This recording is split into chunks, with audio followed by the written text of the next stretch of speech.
Hey guys, what's up and welcome to my channel. And this week I am taking a tiny break from my more normal home decor videos and get back to my roots, which is clothing, if you're new here. So a few weeks ago, I incorporated just a little bit of hand embroidery into one of my projects. It was for a pillow cover, and that project re-sparked or reminded me how much I love hand embroidery. And also a few of you reached out either via comments or Instagram wanting me to do more of a straight tutorial on hand embroidery, which I am happy to do because this has been on my list of videos that I have wanted to, well, in this case, redo. Because back when I first started my channel, I actually did an embroidery video. I took a bunch of old denim items that I had in my closet and customized them using embroidery. You don't have to watch that video. It's probably very embarrassing at this point, but I've been wanting to basically redo that video or redo that concept of customizing clothing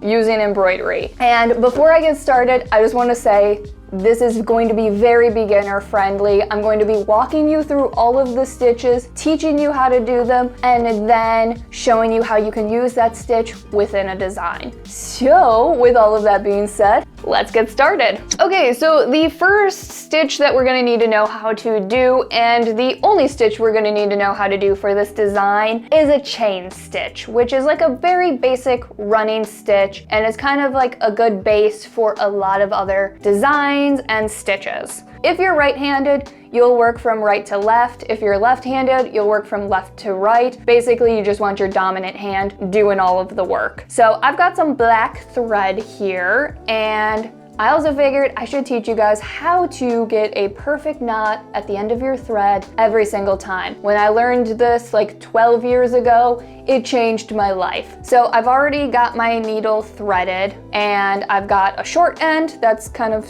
up here, and I've got a long end that's all the way down here. So I'm gonna take the long end and I'm gonna bring it up to my needle with the end facing the left. And then I'm gonna take the right side, wrap it around my needle, and then I'm gonna take that thread that I just wrapped around the needle, pinch it, and then pull it down the needle, down the thread, and all the way to the end. And that gives you a perfect knot at the end of your thread every single time, and will save you a ton of time. So when I learned that, it changed my life. So now let's do a chain stitch.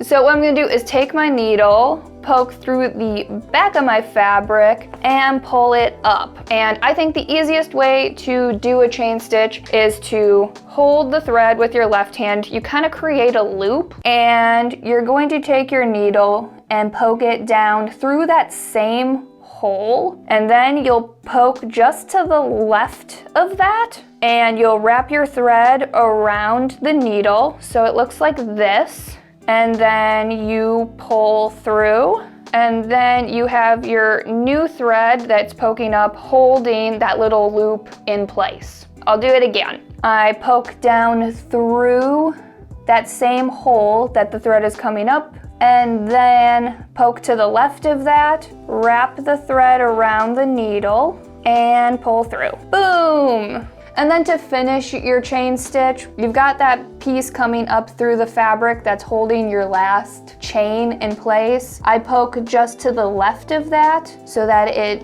locks your final chain in place. I pull through, and then I flip over, and I'll take my needle, grab just a bit of the fabric on the back side, wrap around that loop once, and pull tight, and that creates a knot on the back that I can then clip, and I got a chain stitch. Okay, so now that we know how to actually do a chain stitch, let's incorporate it into a design on this gray shirt. So I thought an easy and really cute design for this shirt would be doing a rainbow using a chain stitch. So my rainbow is going to be small. I'm going to put it on the left chest lapel area. It's a pretty common place that you'll see a lot of embroidery on clothing. Also, my rainbow is not going to be a real rainbow. I got this pack of thread and it's got a lot of like really pretty blues in it. So I thought I'd kind of do like a blue rainbow, like a rainbow. Rain, like blue rain, like a rainbow. Okay, I think I've said rainbow enough. Let's get to work.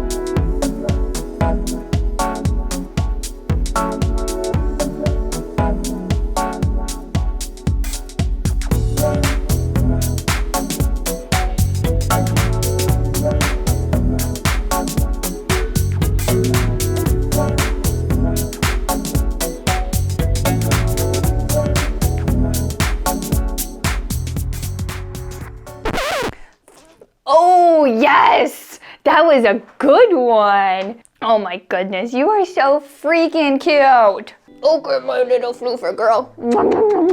Okay, I'm now done playing with my kitty cat. So that first design was real cute, even though I got done and realized I did it on the wrong side. My bad, not a big deal. It's all good. Next up, I have another t-shirt. The stitches that I'm going to need for this design, I'm kind of gonna do just like a real cute little like floral design. And to make this design, I'm gonna need a back stitch. I don't know if this is the proper term for this stitch, but I've seen it be called a lazy daisy stitch. And then I will also need a French knot. The back stitch and the French knot are both very easy. And the lazy daisy is actually pretty similar to the chain stitch. So let's just build on what we already learned. So for a back stitch, I'm gonna be working from right to left again since I'm right-handed. And I poked up through the fabric. I'm poking down, back down to the left to start the stitch. And then I'm coming back up through the fabric. And then I am going back towards that first stitch. And then I'm poking through the fabric. Right here, we've got the thread. We're poking back through towards that first stitch and then on the left-hand side. And then you pull through and you create just basically a straight line with the thread. So I think this is pretty easy and a pretty straightforward stitch. To finish it, I'm going to just poke all the way through the fabric and I knot it off and clip. So easy. It's just a straight line and you're constantly looping back towards where you came from. And next up, we've got the lazy daisy stitch. And like I said, this is kind of like a chain stitch. So I'm gonna create a loop holding with my finger. I'm going to poke through that hole where I just came from. I'm going to poke up through the fabric, wrap that thread around. So you've got basically your chain from the chain stitch, but instead of starting another chain, you just poke down through the fabric to create a little loop that holds the chain in place. Clip it. And you got a lazy daisy. Okay, so next up we have the French knot. It's very easy. I am going to poke up through the fabric. I'm going to wrap the thread around the needle and then poke back down through the fabric and it creates a little knot. So what a lot of people will do is they'll just keep doing this technique right next to each other and it creates just kind of like a clustered flower look or like little rosettes. Okay, so there you have a back stitch, a lazy daisy, and a French knot. I'm now going to take those 3 stitches and do a little flower design on the center of this shirt.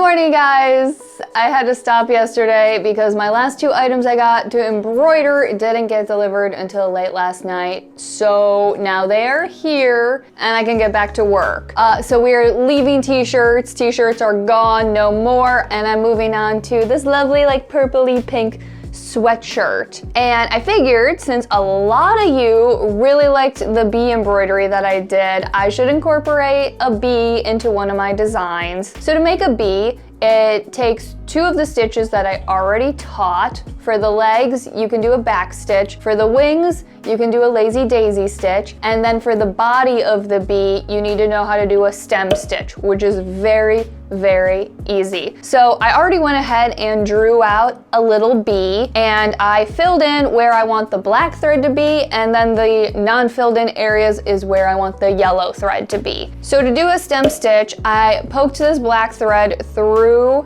the back of the fabric, and I'm basically just gonna follow the lines of this bee that I already drew out. So I poked through the fabric to the other side, staying within those lines that I drew out for the bee body, and you just keep doing that. You keep wrapping the thread around the fabric. It's basically coloring, but with thread, and you're just like staying within the lines of whatever design you are following. You can do this with any shape. So I went ahead and filled in the rest of the bee body with yellow thread, just doing that same stem stitch and wrapping the thread around and around and around until the whole body is filled in. And for this particular design, I want to add some words and do like a really cheesy, punny bee design. To make these letters, I'm going to use a couching stitch. And for a couching stitch, you need 2 strands of thread. They can be different colors or the same color. To do this demonstration, I'm gonna use black and yellow.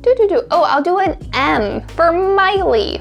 And then you wanna indicate little dots along your letter. And then where that first dot is, I am going to stick my yellow thread up through the fabric, and then I'm just going to loop that yellow thread back down. So what the yellow thread is doing is just holding the black thread in place, and you can do whatever shapes and letters and numbers you desire. So I just finished making all of the little loops that are holding the black thread in place, and then I just poked the black thread to the back, and then I can take both strands of thread, knot them off in the back, and that is a couching stitch. Okay, so now that we know how to do a stem stitch for a bee body and a couching stitch for some letters, I'm gonna take this sweatshirt and do a really cute bee happy design on it with little bees around it. I know it's cheesy, but I think it's gonna be really cute.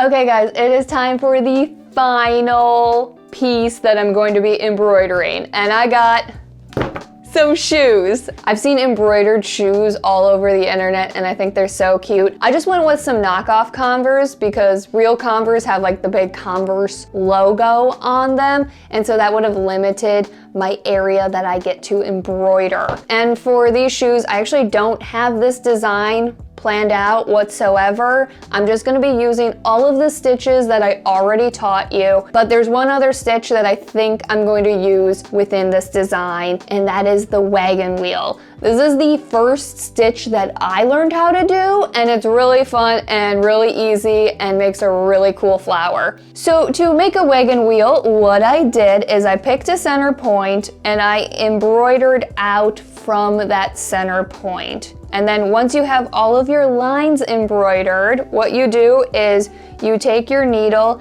and you start weaving and going up and over every other spoke of the wheel. over, then under, then over, then under. And you just keep going around and around. I made a very big wagon wheel, so this is going to take a second. Hold on.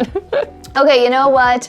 Even though I did not cover all of the spokes like you are supposed to, I'm just gonna stop right here because I think you guys can see what this is doing. It's creating a little flower by going up and over the little spokes. And what I like to do is just take my needle and just pick at the thread a little bit. This just separates out all of those layers and I think makes a little bit of a nicer look to your flower. Okay, so I'm now going to get to work embroidering these shoes and I'm just gonna have fun and go crazy. I'm going to be doing all of the stitches that I taught you guys, plus the wagon wheel, and doing like a cool flower design all over these shoes. And I think it's gonna look really dope in the end.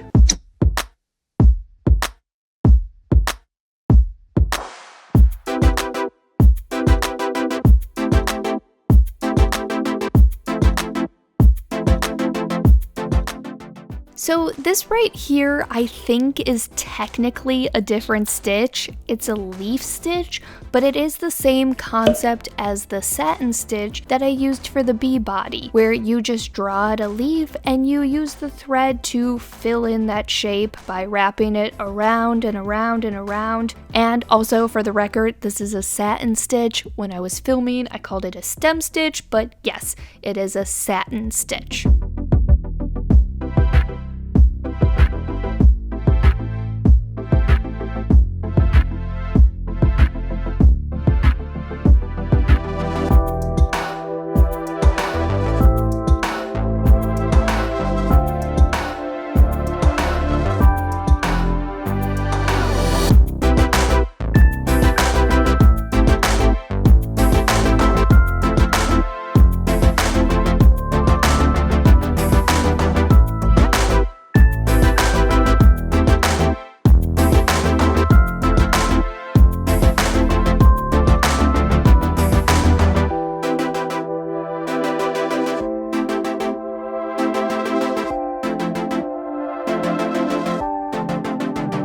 And that is it, guys. I am not going to make you sit through the most awkward modeling, so I brought in a true professional to help me out. I had so much fun embroidering this week. If you are a beginner, I hope you learned something and that my instructions were hopefully a little helpful. Embroidery is a really chill and inexpensive craft, and you can customize so many things when you know how to do it. Or you can just stick some fabric on a hoop and go to town embroidering some kind of design. The first 3 designs were super easy. They took me no more than 30 minutes to do. The design on the shoes, it was easy, but embroidering through that thick canvas fabric definitely wasn't the easiest. So I recommend a thimble if you do try embroidering some shoes. I hope you guys liked this video. As always, thanks so much for watching, and I will see you in the next one. Bye, guys.